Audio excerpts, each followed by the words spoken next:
Rescue Guy, original English title, Free Guy, is a 2021 American action comedy film directed and produced by Sean Levy from a screenplay by Matt Lieberman and Zach Penn, and a story by Lieberman. It stars Ryan Reynolds, Jodie Comer, Lil Rel Howery, Utkarsh Ambudkar, Joe Keery, and Taika Waititi. It tells the story of a bank teller who discovers that he is a non-player character in a massively multiplayer online game and teams up with a single player to find evidence that the manager, the CEO of a game company, stole the source code of the player's game.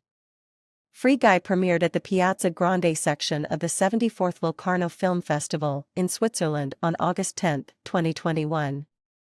After a one-year delay due to the COVID-19 pandemic, the film was released in theaters in the United States. A few days later, on August 13, in Real 3D, IMAX, 4DX, and Dolby Cinema formats by 20th Century Studios. It has grossed $331.5 million worldwide. The film received generally positive reviews from critics for the concept, comparing it to sci-fi films and action video games such as Ready Player One, The Truman Show, The Matrix, etc. Grand Theft Auto and Fortnite. The film received a nomination for Best Visual Effects at the 94th Academy Awards. The sequel is in development.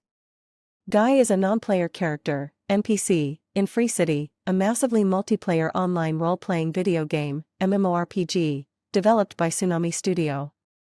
Free City players are distinguished from NPCs by the sunglasses they wear, and spend their time robbing banks, fighting, and causing mayhem.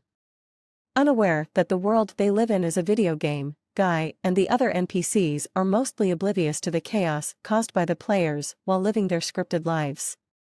In the real world, game developers Millie Rusk and Walter Keys McKee previously created a concept game called Life Itself using a new artificial intelligence technique for NPCs. It currently unemployed. Millie spends her time playing Free City in hopes of finding real proof that Tsunami founder/CEO Antoine Hvachalik stole the source code of Life Itself after purchasing the game rights from her.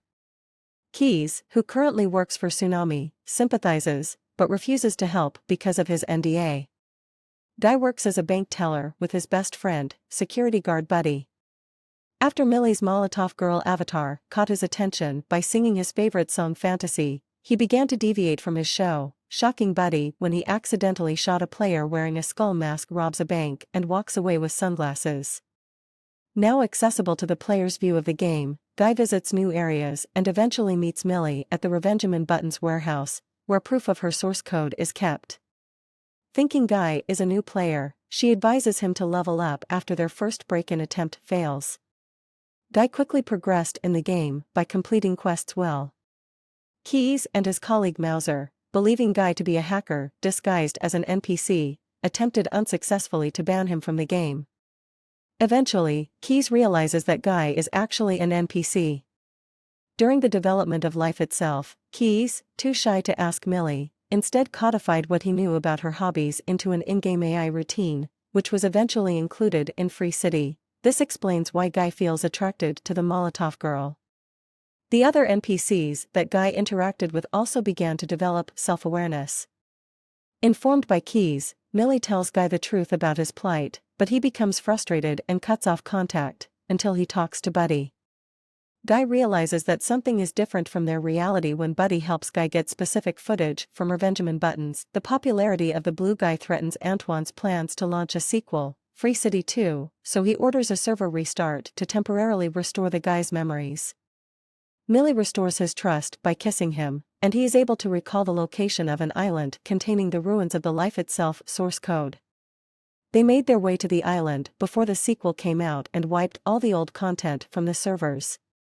Antoine fires the keys, activates all players, and sends Dude, an incomplete version of Guy developed for Free City 2, into the game.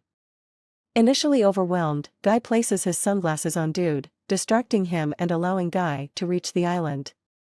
In a last-ditch attempt to stop Guy, Antoine begins smashing the servers with a fire axe, wiping out Buddy along with most of the game world while shooting Mauser.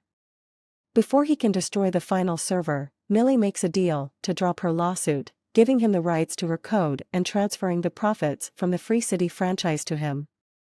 In exchange for the Ultimate server, Sometime later, sales for Free City 2 dropped due to laggy play and bugs in the code.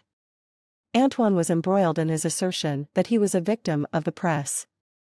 Keys, Mauser, and Millie released the indie game Free Life using their recovered code, including Guy, Dude, and other NPCs. In Free Life, Guy reveals to Millie that his cipher is in fact a love letter to her from Keys. Millie leaves the game and she and Keys kiss. Since knowing the super funny mind of Ryan Reynolds, I have not missed a movie of this Canadian guy. So, the movie Free Guy is no exception. Right from the first trailer, I was very impressed with the idea of the movie. There is something of Ready Player One, a little bit of Matrix, and even Wreck-It Ralph. The right genre I like is performed by Ryan again, so let's go. The film is directed by Shawn Levy, with a script by Matt Lieberman and Zach Penn. However, while watching the film, you will realize many humorous details that are very typical of Ryan Reynolds. So, I strongly predict this guy also interferes quite a bit in the film production process. Since its premiere, Free Guy has achieved success beyond expectations. The film is currently ranked in the top 5 highest-grossing North American films in 2021. The film is highly appreciated by both audiences and critics, reaching July 5, 10 on IMDb, rated 80% fresh tomatoes on Rotten Tomatoes and 62% on Metacritic. The score is very good for a purely entertaining movie.